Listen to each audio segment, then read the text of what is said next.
Seja bem-vinda e aproveitando, né, Juliana? Apesar de a gente ter os sintomas das mudanças climáticas, muitas pessoas ainda não acreditam que isso está acontecendo, né? Então, infelizmente, Rodrigo, bom dia, Andressa, bom dia, Rodrigo, os nossos ouvintes. As pessoas ainda têm certa dúvida se é verdade ou não. Os estados, municípios ainda não se adequaram para esse tipo de evento tão drástico, né? A gente estava até comentando que agora o El Niño é super, ele ficou mais forte, e a tendência, caso a gente não se adeque, é que nós, seres humanos, animais e todo o planeta sofra cada vez mais esses impactos. Exatamente.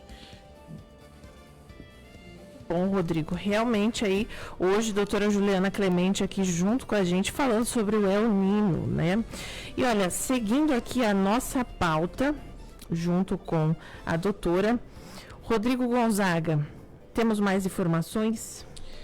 Temos sim. Doutora Juliana, fala pra gente o que anda aí acontecendo com o clima do nosso planeta. Então, essa semana, esse mês, nós fomos abarrotados de notícias ruins, né? Na Europa, o calor intenso, na Venezuela, as questões das chuvas, o terremoto, depois a gente comentou a respeito das pragas que vem depois, crise na saúde, no Brasil, o Super El Niño, que está por aí. Então, o clima, na verdade, tem só aquecido. Na verdade, é um aquecimento global. O El Niño é provocado pelo aquecimento das águas do oceano. Já o terremoto, Rodrigo, não tem nada a ver com aquecimento global.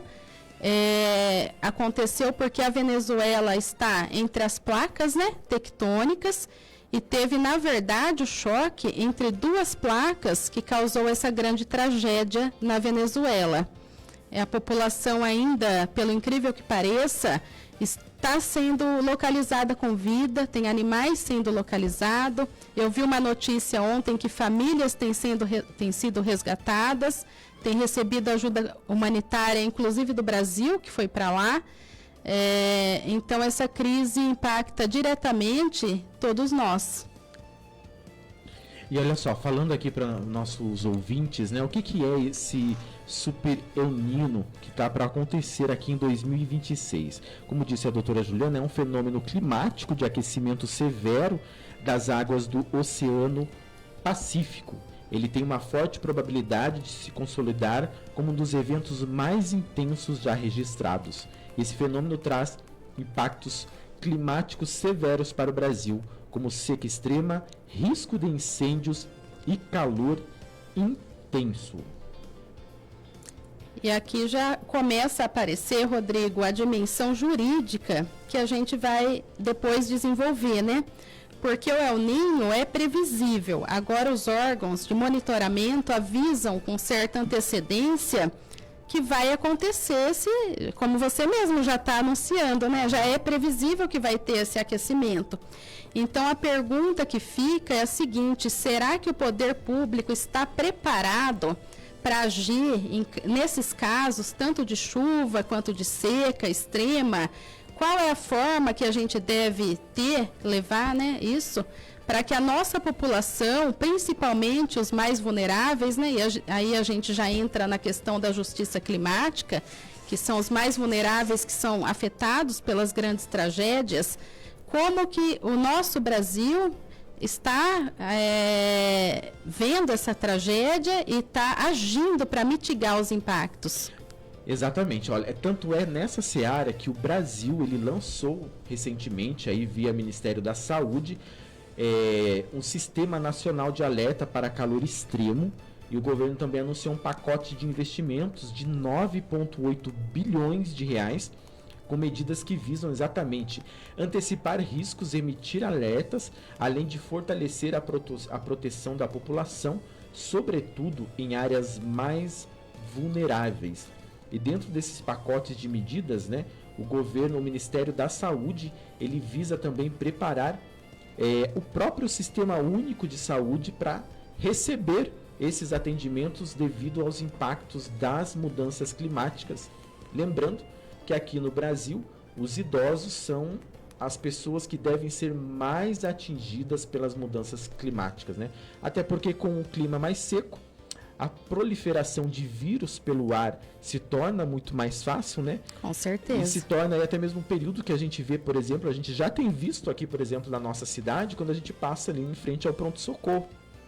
A quantidade de pessoas na frente do pronto-socorro, e muitas estão ali, nesse momento, por conta da gripe, né? Tá lotado. E quando você chega ali no período de setembro, onde chega a fase mais crítica, né, desse período, a gente pega também e vê muitas pessoas com problemas respiratórios. Eu que tenho asma, Rodrigo, passo mal o inverno quase que inteiro. Então é uma coisa que realmente afeta todos, mais ainda, né, a população frágil e vulnerável. E, de acordo com o que você falou, ainda existe, Rodrigo, a Lei 12.187 de 2009, ó, é uma lei antiga, que o presidente da República, Luiz Inácio Lula da Silva, instituiu a Política Nacional sobre Mudança do Clima. Desde 2009 já se falava disso. E essa legislação fala o quê? No parágrafo único do artigo 1º, que os objetivos da Política Nacional sobre Mudança do Clima deverão estar em consonância com o desenvolvimento sustentável, a fim de buscar o crescimento econômico, a erradicação da pobreza e a redução das desigualdades sociais. E, nesse sentido, hoje se fala muito, é um tema atual, a respeito de justiça climática, que a população mais vulnerável, principalmente aquelas que residem nos morros, em costas, áreas de risco, as populações indígenas também, são as que mais sofrem o impacto ambiental. Por isso, precisam de especial proteção, tanto do Estado quanto do município, para que eu tenho carinho especial pelos indígenas, já que eu vim de Avaí, lá tem 5 aldeias indígenas, para que essas tradições não se percam e os saberes dessa população sejam preservados. Doutora, você falou da população que está mais sofrendo com tudo isso. Uma pergunta para você. O que pode ser feito no Brasil para ajudar países que passam como crises climáticas, agora a Venezuela? O que pode ser feito por empresas? O que pode ser feito por governos de outros países? Então, na verdade, o Brasil é signatário de vários acordos, Andressa, inclusive o Acordo de Paris, que é um acordo onde os países se comprometem com metas de redução, eu vejo o Rodrigo falar muito aqui, de emissões de gases. Todos os países devem colaborar para a emissão de gases, né? Reduzindo isso, as empresas se adequando, agora fala-se muito a respeito do carbono, então quanto menos a gente emitir esses poluentes, é melhor ainda. E existe a questão do poluidor pagador, quem polui mais é que deve pagar mais, né, pelos custos. Também o princípio da precaução e da prevenção dos riscos. Não adianta a gente só agir quando ele já ocorre, né? Fazendo um plano, no caso do Brasil, entre a Defesa Civil, treinando a Defesa Civil, sistemas de alerta, monitoramento permanente, planejamento urbano de ocupação de encostas, ocupação de áreas inundáveis, impermeabilização das cidades, está em excesso até, acaba acarretando inundação, que a infraestrutura da cidade seja feita de forma resiliente, com drenagem moderna, instituição de piscinões, parques lineares, corredores verdes, pavimentações permeáveis, a educação ambiental, que a gente fala tanto, integrando os governos, que é a União, estados, municípios, universidades, através da divulgação da informação, centros meteorológicos, né, que possam fazer com que a gente preveja esses eventos e se prepare para tal. Então, eu acho que é um trabalho de todos, né, feito.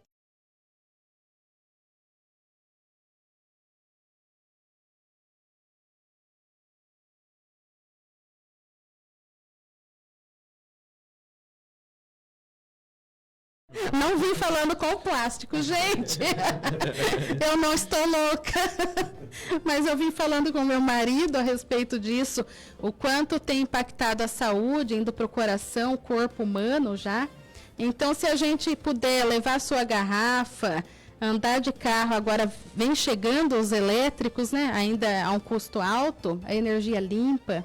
Se a gente se adequar, acredito que a gente possa, pelo menos, mitigar os impactos, porque esses eventos sempre aconteceram, mas não de forma tão violenta como tem acontecido agora. Para chegar até a óbito, né? Eu lembro que no ano passado, acho que se eu não me engano foi no ano passado, doutora, teve um evento, aí fica aberto até para organizadores de eventos, para pessoas que trabalham com grandes produções, porque teve um show da Taylor Swift, se eu não me engano, você lembra?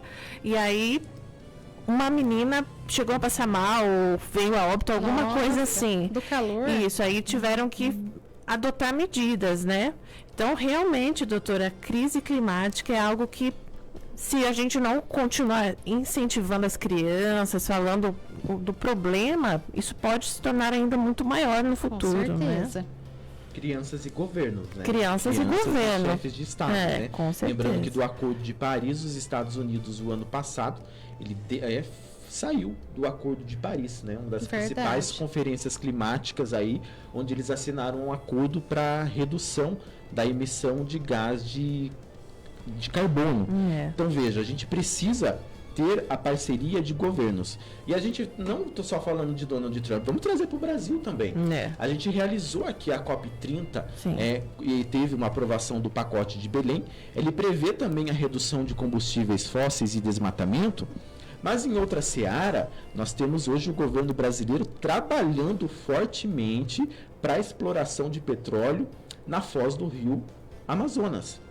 Lembrando que o Brasil tem aí um grande reservatório de petróleo, de combustível fóssil aqui em nosso território, e o governo quer explorar. Então veja, muitas vezes o discurso que a gente adota na frente da tela não é aquele que você adota ali no fundo, né, do burocrático, dentro da conversa, que acontece na prática. Exatamente. E os Estados Unidos, logo no segundo mandato de Donald Trump, ele procurou sair do Acordo de Paris. Donald Trump também tirou tirou os Estados Unidos de diversos outros acordos inclusive que financiavam medicamentos contra a AIDS para o continente africano. Então a gente tem que ficar também de olho, né, nos nossos governantes, e a gente tem que cobrar dos nossos governantes, né? Até a gente pega, por exemplo, algumas situações. Os nossos municípios não estão preparados para as mudanças climáticas, né? Se você tiver, por exemplo, uma onda de calor em uma cidade, hoje, como Avaré, pegar aqui a nossa região, a gente colapsa o Sistema Único de Saúde, né? A gente não tem como trabalhar, né? Aqui no Brasil a gente trabalha muito no emergencial, né? No emergencial. Vamos fazendo agora, depois a gente sai muito mais caro. Exatamente, depois a gente vê como paga essa conta, né? Na verdade, essa legislação a respeito da política do clima, Rodrigo, prevê isso, que a Defesa Civil seja preparada, que ela faça cursos para isso, né? E que os estados e municípios tenham um plano de contingência, coisa que nunca, assim, eu desconheço que tenha, né? Posso estar falando bobeira. Talvez com tantos desastres, as pessoas, os governos e municípios comecem a se preparar, porque custa muito mais caro depois do que agora, né? Os gastos, para você ter ideia, com o Rio Grande do Sul, na época, foi de 111 bilhões com a reconstrução. É muita coisa. Eu acho que custaria muito menos dar cursos, fazer com que as pessoas saiam dessas áreas, um plano, de repente, desses alarmes, de você evacuar a cidade, até porque ninguém ficaria ali se soubesse que vai morrer, corre o risco de perder a vida. O Japão e a China fazem isso, né, doutora? Eles ensinam nas escolas como recuar caso tenha um terremoto, caso tenha ali um tsunami. Sim. Né? É que lá eles adotam essas medidas, né? Porque principalmente o Japão, né? Porque eles estão em cima de placas tectônicas ali e tem terremoto lá a todo momento. Só que o país se estruturou, obviamente, para isso, né? Até esse foi um questionamento ali do caso da Venezuela, porque a Venezuela, essa mesma região que teve esse problema de terremoto hoje, já teve no passado. E todos os prédios foram reconstruídos sobre o mesmo local, do mesmo modo. Né? Sem nenhum, digamos assim, sistema moderno de prevenção para terremoto. Era previsível a tragédia, então. Exatamente, é algo previsível. Não se sabe quando, mas poderia ocorrer de novo, já que eles estão numa área ali de placas tectônicas. Diferente do Japão, que o Japão se preparou o tempo todo e as construções, né, de lá são feitas com tecnologias e são capazes de, quando tem um terremoto, por exemplo, os prédios eles não chegam a cair. Se cair é uma casa ou outra e é algo muito raro. É legal essa discussão que a doutora trouxe hoje, porque ela fala da prevenção, né? Porque depois que acontece tudo, não adianta. Aliás, adianta, só que poderia ter sido evitado. Evitado. Né? Com certeza. Doutora Juliana Clemente. Doutora, você tem mais informações para a gente? Então, na verdade, essa lei, Andressa, voltando na legislação, que o Rodrigo bem colocou, ela determina a integração entre a Defesa Civil e os órgãos ambientais. O planejamento para resgate de animais também, que é aquela legislação que eu encaminhei, a AMAR, de 2026. O manejo adequado de animais silvestres, orientação às comunidades para incluir os animais nos planos de resposta aos desastres e a articulação entre União, estados e municípios para a proteção da biodiversidade durante os eventos extremos, porque acontecia muito de socorrer as pessoas e simplesmente abandonar os animais. A gente viu uma imagem bem impactante de gados agora, nessa última tragédia, ilhado. Sim. Eu sei que o resgate é muito difícil, né, quando envolve animais grandes como esses, e não era um só animal, mas é uma vida, e toda vida importa. Então, o governo passou a ter essa sensibilidade, logicamente, entre defender, salvar um animal. A legislação prevê que a vida humana deve ser salva primeiro, depois é animal, mas eles podem fazer parcerias, né? Como vem sendo feita agora, desculpa, Rodrigo, na Venezuela, a GRADE, que é brasileira, tem salvado bastante animais lá, e ela vai pôr o cavalo. Lembrei dessa notícia do cavalo caramelo. Essa daqui, né, doutora, foi no ano passado. Marcante demais. Ele em cima de um telhado. E ele já recuperado agora, né? Olha só, se não fosse esse trabalho que foi feito. Na verdade, o cavalo virou símbolo, né? Porque a legislação, Andressa, é de 11 de março de 2026. Mobilizou tanto a sociedade que passou a virar símbolo de força, luta, né? O cavalo foi resiliente de ficar ali tantas horas esperando por um resgate que, graças a Deus, chegou. A história foi em maio de 2024, que agora em 2026, em março, teve essa legislação. Vida de rei hoje ele leva, né? Hoje tem até uma história aí da sequência do que se tornou aí o cavalo caramelo, né? Que bom que ele foi salvo, né? Mas como a doutora falou, acontece que não são só as vidas, né, das pessoas que devem ser salvas, né? Fato aí é que aqueles animais, inclusive tem até na Jovem Pan, se você conferir a imagem, né, do gado ali, todo isolado, ilhado, aliás, né, aquele monte de água em volta do gado, e ele ali. É um procedimento ali para retirada bem dificultoso também, né, doutora? Acho que talvez seja pior, né, no caso do gado, porque não eram só como o cavalo. Não sei, Andressa, se depois foi feito o resgate, depois dessa imagem que eu considero bem impactante, ele ali. Eu sou contra também, mudando um pouco de assunto, mas falando de animais, o transporte de animal vivo, de carga. Também. Acho um absurdo quando você coloca esses animais de grande porte dentro de do caminhão ali, às vezes até animal prenho, e vai ter cria às vésperas do abate. Teve um caso de um porco que pulou do caminhão. Eu acho um absurdo, acho que a legislação tem que se aprimorar nesse sentido. Hoje a gente tem esses olhos, né, voltados para o bem-estar animal, independente dele ser médio, grande ou pequeno porte. Com certeza. Olha, agora são 10 horas e 54 minutos. Estamos ao vivo com a doutora Juliana Clemente. E hoje falando aí sobre a crise climática. Muito importante, doutora. Com certeza aí essas informações, elas fazem a diferença aqui ao vivo junto com a gente no rádio. Olha, a doutora Juliana Clemente. Doutora, você volta na próxima semana também trazendo mais informações para a gente?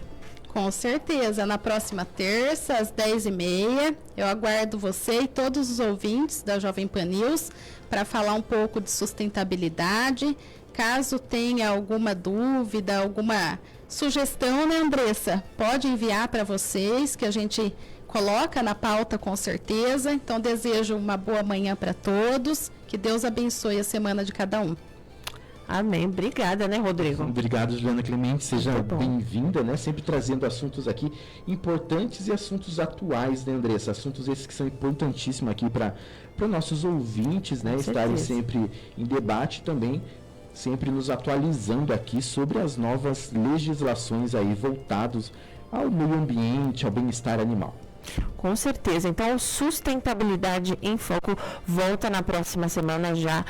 Com certeza, se Deus quiser, com Gabriel Guerra também, ele já melhorando da sua gripe, né? Gabriel Guerra, um abraço para você, a doutora presente aqui hoje, junto com também o seu marido, Major Pablo, aí, comentarista do Papo Reto. 10 horas e 55 minutos, não saia da nossa sintonia, já estamos de volta com muito mais De Olho na Cidade. Sustentabilidade em Foco.